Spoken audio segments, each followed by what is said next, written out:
Hello friends, welcome to my channel. দেশ এবং দেশের বাইরে থেকে যারা আজকে আমার ভিডিওটি কন্টিনিউ করেছেন, প্রত্যেককেই gardener tips with Kamal YouTube চ্যানেলে স্বাগতম। ছাদ বাগানে আমরা বিভিন্ন ধরনের ফল ফুল শাকসবজি গাছের পরিচর্যা করি, আর এই গাছের মধ্যে আরও একটি অন্যতম গাছ হলো আপেল। আপেল কথাটা শুনলে আমাদের পার্বত্য অঞ্চলে মন চলে যায়। তবে এখনকার সময়ে আপেল কথাটা শুনলে আমাদের পার্বত্য অঞ্চলের থেকে ছাদেই বেশি মন চলে যায়।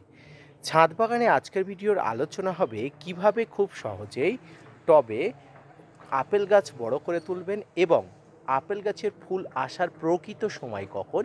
এই সময়ে এসে অর্থাৎ ফেব্রুয়ারি মাসে এসে আপনার ছাদ বাগানের আপেল গাছের কি দশা দেখলে বুঝবেন আপেল গাছের ফুল আসার জন্য গাছ প্রস্তুত হচ্ছে।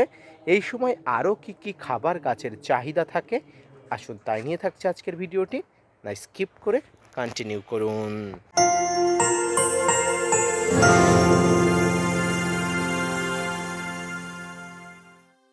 সম্মানীয় দর্শক এবং শ্রোতা বন্ধুরা, দেশ এবং দেশের বাইরে থেকে যেখান থেকে আজকে আমার ভিডিওটি কন্টিনিউ করেছেন, প্রত্যেককে নমস্কার, সালাম, আদাব জানিয়ে আজকের ছোট্ট উপস্থাপনাটি শুরু করছি। যারা আমার প্রতিনিয়ত ভিডিও দেখেন তারা জানেন আপেল গাছের প্রুন বা কাটাই ছাঁটাই করা উচিত ডিসেম্বর মাসের প্রায় 15 তারিখ নাগাদ। আর এই ডিসেম্বর মাস থেকে জানুয়ারি মাসের মধ্যে আপেল গাছের প্রুন বা কাটাই ছাঁটাইয়ের প্রক্রিয়াকরণ কিন্তু আমি শেষ করে ফেলেছিলাম। ইতিমধ্যে সেই ডিসেম্বর মাসে প্রুন বা কাটাই ছাঁটাই করা গাছে আবার নতুন পাতা চলে এসছে। তবে আমাদের এই আবহাওয়ায় আপেল গাছের ফুল আসার সময় মোটামুটি মার্চ এপ্রিল মাস। ডিসেম্বর থেকে জানুয়ারি প্রচুর পরিমাণ ঠান্ডা উপভোগ করার পরে আগামী কয়েক মাসের মধ্যে আপনার ছাদ বাগানের আপেল গাছের ফুল আসবে। তবে এই যে ছাদ বাগানের আপেলগুলো আমরা পরিচর্যা করছি, এই আপেলগুলো কাশ্মীরি প্রজাতির আপেলের মতো না হলেও অনেকটা তার থেকে কোনো অংশে কম নয়। তবে কাশ্মীরি যে ঠকঠকে লাল আপেল প্রজাতিগুলো পাওয়া যায়, সেই প্রজাতিগুলো কিন্তু এখানে হওয়ানো খুবই টাফ। তবে সেই ধরনের আপেল কিন্তু আমরা ছাদ বাগানে প্রচুর পরিমাণ ফলাতে পারি। বিশেষ করে ছাদ বাগানে প্রচুর পরিমাণ গোল্ডেন ডটসেপ, আন্না, হরিমোহন 99 এই ধরনের আপেল গাছগুলো আমরা পরিচর্যা করছি। ইতিমধ্যে ফেব্রুয়ারি মাস প্রায় মাঝামাঝি চলে এসছে, আর ফেব্রুয়ারি মাস আসার সঙ্গে সঙ্গে আপনার ছাদ বাগানের গাছে থাকা ঘুমন্ত বার্ড, যে বার্ডগুলো দিয়ে প্রচুর পরিমাণ ফুল আসে বা আসা উচিত, সেই বার্ডগুলো কিন্তু জেগে উঠছে। এই মুহূর্তে দেখুন, এই বার্ডটা দেখুন, এই বার্ডটার ভিতর থেকে ফুল কয়েকদিন মধ্যেই হয়তো উকি দেবে। তবে এই ফুল উকি দেওয়ার আগে আপনার ছাদ বাগানের গাছগুলোকে আরও কিছু শক্ত কাভার, কিছু পরিচর্যা কিন্তু আপনাকে করতে হবে। তো কি পরিচর্যা করতে হবে? প্রথমেই বলি, এই সময় গাছের গোড়াতে খুব বেশি জল দেওয়া যাবে না, আবার খুব কম জল দিতে হবে এমনটা কিন্তু বলবো না। অর্থাৎ একটা নিয়ম করে পরিপূর্ণ হারে কিন্তু জল দিতে হবে। আর এই যখনই জল দেবেন তখন জলের সঙ্গে খাবার কিন্তু আপনাকে দিতে হবে। কি খাবার দিতে হবে? দেখুন, যে কোনো গাছের ফল ফুল আসার আগে আপনাকে যে বিশেষ খাবারগুলো দিতে হয় তার মধ্যে অন্যতম বা প্রধান যে খাবারটি হলো পটাশ। পটাশ যে কোনো গাছের ছাদ বাগানে প্রচুর পরিমাণ দরকার। সেটা আপেল গাছ থেকে শুরু করে যে কোনো প্রজাতির লেবু বা যে কোনো ফল গাছ হতে পারে। তাই আপেল গাছের গোড়াতে এই সময় যেমন পটাশ সার দিতে হবে, ঠিক তেমনি গাছের পাতাতে, কাণ্ডে, শাখা পোশাকাতে সব জায়গায় কিন্তু পটাশ সারের স্প্রে আপনাকে দিতে হবে। তো গাছের গোড়াতে আপনারা পটাশ সারের স্প্রে না দিয়ে আপনারা পটাশ সারগুলো দেবেন। আর গাছের গোড়াতে পটাশ দিতে চাইলে আপনারা এসওপি না দিয়ে এমওপি দেবেন।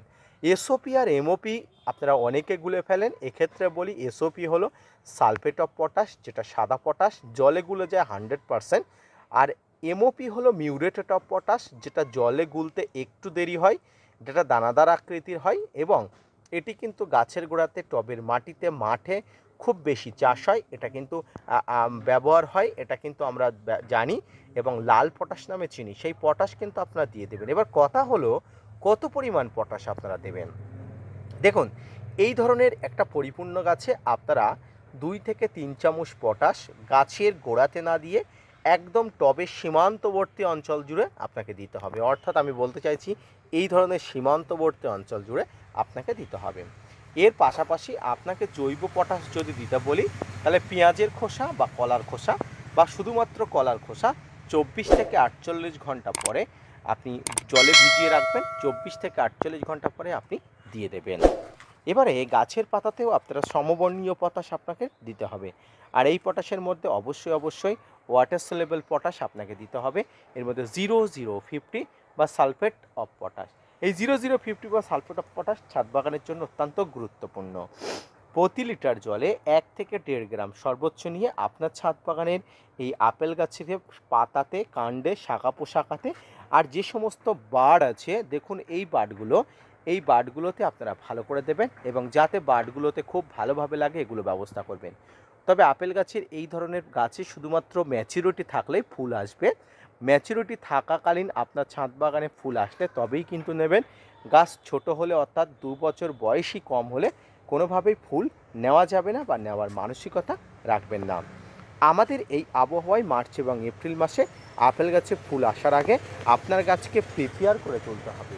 আর এই প্রিপেয়ারের মধ্যে অন্যতম হলো ছাদ বাগানের জন্য জনপ্রিয় অন্যান্য যে সমস্ত খাবার, তার মধ্যে মাইক্রোনিউট্রিয়েন্ট অর্থাৎ গাছের সেল তৈরি করা, গাছের ফল ফুলকে রক্ষা করা, পলিনেশনের হার বৃদ্ধি করা, সব কিছুর জন্য দরকার মাইক্রোনিউট্রিয়েন্ট। বিভিন্ন ধরনের মাইক্রোনিউট্রিয়েন্ট পাওয়া যায়, তার মধ্যে আমি আপনাকে ওয়াটার সলিউবল 20% বোরনের কথা বলবো। এছাড়া মোবোবিন পাওয়া যায়। ভারত এবং বাংলাদেশি বন্ধুরা বিভিন্ন ধরনের মাইক্রোনিউট্রিয়েন্ট ব্যবহার করতে পারেন। আপনার এলাকাতে ব্যবহৃত, আপনার এলাকাতে খুব সহজলভ্য যে মাইক্রোনিউট্রিয়েন্টগুলো পাওয়া যায় ব্যবহার করবেন। ভারতে আপনি বোরন বা মোবোবিন পেয়ে যাবেন, বাংলাদেশে মোবোবিন পেলেও আপনারা বোরন পাবেন না। তবে ওয়াটার সলিউবল 20% হলেই আপনি ব্যবহার করতে পারবেন। এটা কিন্তু খুব ভালো জলের সঙ্গে মিশে যায় এবং ভালো কার্যগুণ ক্ষমতা দেয়। তাই এই বোরন প্রতি 15 দিনে একবার আপনার ছাদ বাগানে ব্যবহার করতে হবে ফুল আসার আগে। ফুল আসার পরেও কিন্তু আপনাকে ব্যবহার করতে হবে, তবে আগে গাছে ফুল আসুক, তার পরবর্তী অংশ আমি পরবর্তীতে বলবো। এইভাবে আপনার ছাদ বাগানে কিন্তু এই নিউট্রিশনের ব্যবহার কিন্তু করতে হবে। এবার বলি, আপনার ছাদ বাগানে যদি ম্যাচুরিটি গাছ থেকে থাকে তাহলে আপনাকে যেটা করতে হবে, এখন থেকে একটা ভালো মানের পিজিআর ব্যবহার করতে হবে। প্লান্ট গ্রোথ রেগুলেটর ছাদ বাগানের জন্য গুরুত্বপূর্ণ। আপনি ছাদ বাগানি হয়ে থাকলে প্লান্ট গ্রোথ রেগুলেটর সম্পর্কে আপনার ধারণা আছে বা ব্যক্তিগত আপনি ধারণা রাখেন, সেই প্লান্ট গ্রোথ রেগুলেটর ব্যবহার করবেন। এক্ষেত্রে আমি আপনাকে বুস্টার 2, বাম্পার, প্লানোফিক্স এই ধরনের রেগুলেটরগুলো, প্লান্ট গ্রোথ রেগুলেটরগুলো ব্যবহার করতে বলবো। এগুলো কি করে, গাছের ফুল আসার জন্য, অর্থাৎ পরিণত গাছ থাকলে সেই গাছে ফুল আসার জন্য গাছকে কিন্তু বৃদ্ধিস্তিমিত করে দেয়, বৃদ্ধিস্তিমিত করে কিন্তু ফুল আনার জন্য কিন্তু গাছকে ফোর্স করে। এইভাবে কিন্তু ছাদ বাগানে অর্থাৎ ফেব্রুয়ারি মাসে এসে আপনার ছাদ বাগানে থাকা অ্যাপেল গাছকে পরিচর্যা করুন। অবশ্যই ডালপালা শুষ্ক স্বাভাবিক রেখে আপনার ছাদ বাগানের গাছের কোনো পচনজনিত রোগ যাতে না হয় সেই দিকে খেয়াল রেখে গাছে পর্যাপ্ত জল দিয়ে পরিপূর্ণ নিউট্রিশন দিয়ে আপনার ছাদ বাগানে অবশ্যই আপনি এইভাবে পরিচর্যা করুন। দেখবেন অবশ্যই আপনার ছাদ বাগানে ফুল আসবে। আজকের ভিডিওটি এই পর্যন্ত, আশা করি বুঝতে পেরেছেন, আশা করি বোঝাতে পেরেছি। যদি বুঝতে পারেন, যদি বোঝাতে পারি, অবশ্যই gardener tips with Kamal YouTube চ্যানেলকে সাপোর্ট দিয়ে ভিডিওটি শেয়ার করতে ভুলবেন না। ধন্যবাদ।